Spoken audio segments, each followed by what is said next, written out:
Hey guys, it's TK. Welcome back to Blueprint channel. On today's video, I'm gonna showcase you a full perfect war from both sides, and this is gonna be the second perfect war in Town Hall 16, and we're gonna dive into some of the best attacks. So without any further ado, let's go.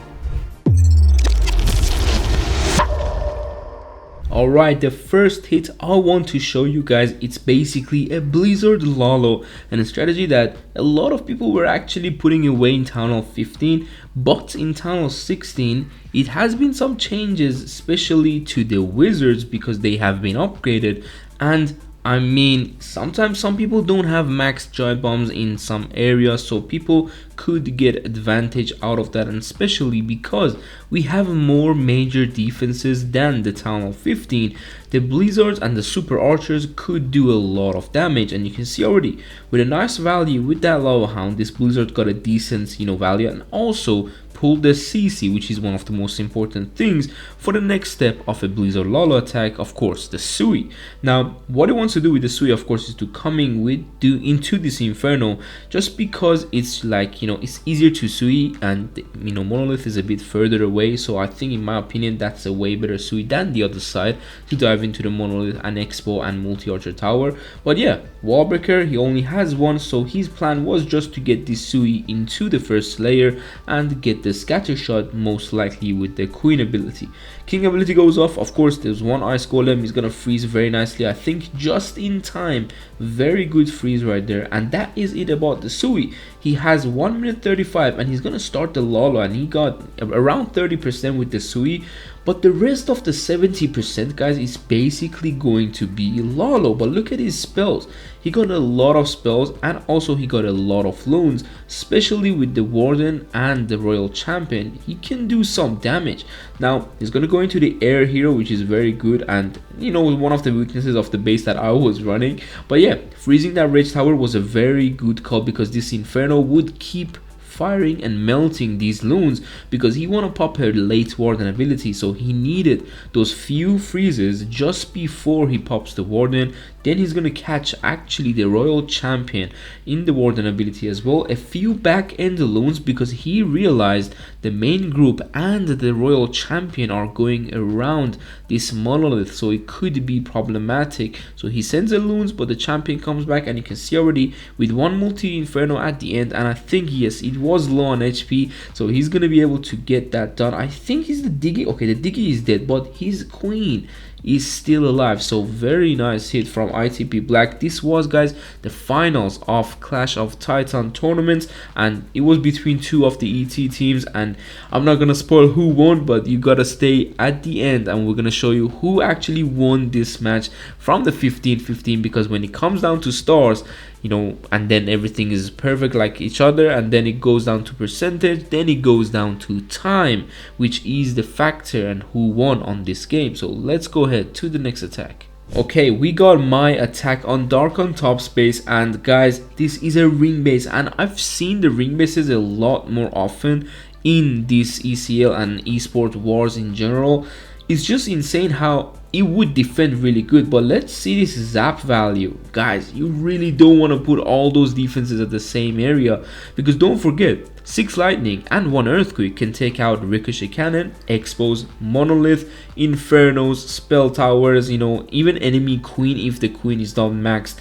It can take out a lot of stuff, multi-archer tower. So keep in mind, if you want to build a base or something, just put them a bit more separated. And you can see this flame flinger, I'm only dropping it to go ahead for that ricochet cannon. So now I'm gonna start with my smash. This area is a bit baited, to pull these heroes and all these troops and smash attacks to the side and let them not go in. But if you take a closer look, if you take out these two defenses, there is nothing else for the smash to go for except with that jump spell to the core. So simple as that. I'm dropping a witch, wizard, archers just to funnel this king better so he goes in. And then I didn't really want the king to go inside the core, but unfortunately he's gonna come to the eagle, because the ice golem stalled us a bit, so the eagle didn't go down in time, which then made the king to come in the core. And here is where my warden is actually gonna sell me. Look at the warden, just look at him, look what he's doing, bro. He's staying so back, I don't know what he's doing, so I couldn't pop the ability of Warden before the king ability, had to pop the king then the Warden, so that bug of the gauntlet didn't affect this. Now with the super witches and the healers in the rage spell, the witches stay alive a lot longer, and I have the healer puppet with the queen, so you're gonna see how important that comes down here, because I'm gonna invest the freeze first, then later on when everything is a bit low and not raged up or not a lot of damage is where I pop the healers. Sometimes in the core you might get unlucky and get a lot of traps, but sometimes just like this, the healers could actually save you. They're tanking for the queen, and then later on they will just keep healing the queen until she's going to actually take out the monolith. And if you missed it, guys, we dropped the champion on the top side just because we already had a flame flinger on the lower side. So a little, tips of how to do these super witches and the drops and everything. But hopefully you enjoyed this attack too. And guys, I think both teams knew that these attacks and the whole war would have come to a perfect war. So guys, a lot of these attacks, they were hit fast. There was no swag spells inside, like no one was keeping their spells except one of the attackers, but still everyone tried to be as quickly as possible to try to beat that time thingy at the end and see who won. But let's go ahead to the next hit. Alright, we are on attack number 3, and I really wanted to showcase this strategy for those who like to spam on ground. And you can see already the variety of the strategies that is being used in this war. It's a lot. I think out of 10 attacks we used maybe 9 or 8 different strategies, and that's insane. But this one especially caught my eye because I even went to CWL and hit it myself. He's doing a small funnel on each side and then going opposite side with these root riders and of course the super archers, but he has literally 3 super archers behind the root riders. And you might be saying, why is that? Guys, those archers are there to help with the skellies, to help with the queen, to help with killing the clan castle, but the main push is the heroes, is triple heroes. And I think he may add the champion super early, but one thing was lucky was that he activated that left rage spell tower with a headhunter that was caught in a warden ability, and you may have missed it. But in general, he has also one earthquake in this army. You can see already damaged the town hall halfway through before even reaching it, so that is a good thing. His champion died. He was just there to get the eagle, get that inferno, and then later on just die out of nowhere. But then you can see this king ability, which is absolutely demolishing everything, and it's of course bugged. This bug is still in the game, and that is basically if you pop the king ability after you pop the warden ability which caught the king, your king ability, the gauntlet, would be bugged, and it's basically like a normal warden ability, so he wouldn't take damage.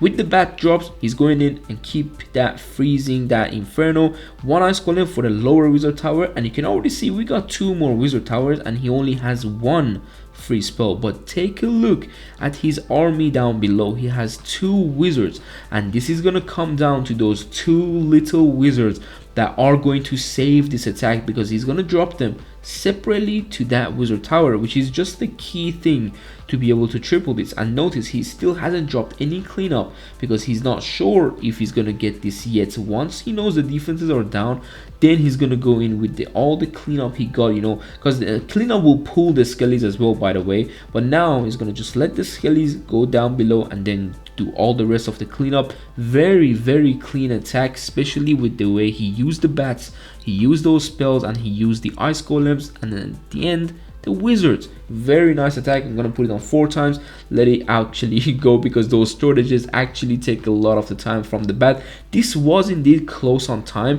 One of their attacks that was really coming down to time was this one indeed, just because of the way those 3 ice golem in the clan castle was stalling him up in the core. But let's go ahead to the next one. Alright, we got Rakibul here, and he's gonna go in with a queen charge root riders. Some strategy, one of the strategies that is actually so popular in high legends right now, even in low legends or mid legends, wherever you want to put it. A lot of people are using the strategy, and the most simplest approach of this is basically go for the town hall. There's a lot of approaches. Of course, you can go opposite side of the town hall, then go with the opposite side root riders with the blimp for the town hall. There's a few things you can do. That's why they are so strong and versatile and just viable, I mean, on any style of base. But diamond bases especially give them a nice touch to do whatever you want on it. So now queen goes in for the town hall. He's basically doing a nice funnel with the king And guys, we're gonna check his abilities. He has 15 rage actually, and then of course that level 14 gauntlet is the most important one. On Queen, yeah, he had normal abilities, and on Warden he had a level 13 healing tone, which is very good with the Roost Riders, especially if you don't have your rage gem upgraded. Now poison spell for the CC, that king with his ability absolutely demolished that scatter shot, and that just shows you how broken the ability is. I mean, it's really good to have it in the game, but still very crazy epic ability. Now he's not going to invest any more time into this queen charge because he already knows the queen got the enough value. He's trying to turn the queen around to the lower side, so she goes later to the bottom side of the base by starting from the top side with the Root Riders, and of course few hogs and that battle drill. Then you can see with the Warden ability, he's basically going to catch all these Root Riders, but at the same time he's going to be healing them and healing his RC. His RC was really low on HP, but now you can see how much the RC is going to gather HP back. By the time this healing tome is finished, she's on green. And guys, he has the Fox, and the Fox is basically max level, and the RC is basically full HP, guys. That RC was dying at the beginning, and that what made this attack so beautiful. That Warden ability was just insane, and it was way more value than the Rage Gem. But you can see no one is swagging anything. We are going for perfect and of course a lot faster attacks, so these spells need to be used as much as possible. Of course, with the invisibility you can't really speed time up, but you can still, you know, keep some troops alive, and that's how Rocky Bull got this base absolutely crushed as well. We're gonna go ahead to one more hit from Dark on top and then see the results of this beautiful, insanely close war. Okay, we are here on Dark on top planning on Osaid base. So he's gonna go in with a simple approach on the queen charge to the town hall, and you probably know Dark on top, some of you. He really likes to do hybrid, and I think he's loving it in town hall 16 just because of the way everything basically got a level except the hog in his army. But still, 4 heroes getting a level helps out a lot of things, especially the abilities. Now let's check it. Normal king ability, normal queen ability, and normal warden ability. Interesting. So we're gonna see how broken actually these heroes are or not. I mean, we already know it's a 15-15, so he got the triple, but still it's interesting how he's not using a single ability. And look at his tanking for all this area. He's trying to find, you know, skelly traps, Teslas, anything for his flame flinger, and that is a good flame flinger value. Now, is he gonna get a bad timing with the Ice Golem CC? Because one thing, guys, you need to realize in Town Hall 16 is that Ice Golem Clan Castle actually could win you wars just because they give out time fells. Now that's what we went for in this war. We went all CC's Ice Golem except mine. I went with super minions just to try to stop a Sui or something, but it didn't work out very well. But now the queen is staying alive a lot better now by that freeze, and the monolith is locked to the mini warden, which is so interesting. Now, one thing about Dark on top is that I realize he takes a lot of miners, and you're gonna see at the end of this attack, I don't think he even lost a single miner, honestly. Like maybe, okay, 1 or 2, that's normal, but he had a lot of miners. And now he's gonna go in with the rage and heal spell in the core. Then the healers switched inside the rage pool, and that is just a game changer because look at how much hogs and miners he has. Another spell for the queen being placed so she keeps being alive and try the best she can do, but I mean, she's gonna go down eventually, so maybe that wasn't the best invisibility choice. But look at the amount of miners in here. It's just insane. It's insane. He still has the champion ability, and there is not much base left. This multi-arch tower, I remember from the war, it was low on HP. We were really worried that this would come down to time. Not worried, I mean, we were really happy that it would come down to time, but this was also kind of close, not too close, around 20-ish seconds, but very decent attack from Dark on top. And I'm gonna showcase what actually and who actually won this war, because guys, when I tell you this war was close, I'm telling you this was close. Because let's go out and go to the war details. We're gonna go ahead and see who won on the whole time duration, because look at that, we won with 1 second difference, and Inferium Titans won this whole tournament. Hopefully you guys enjoyed this video and of course these attacks, learned a few things from these different strategies and use it yourself in Wars, CWL, Legends League, anything you would like to, and let us know what else you want to see down below in the comments. Hopefully we'll see you soon on the next one. Take care and peace.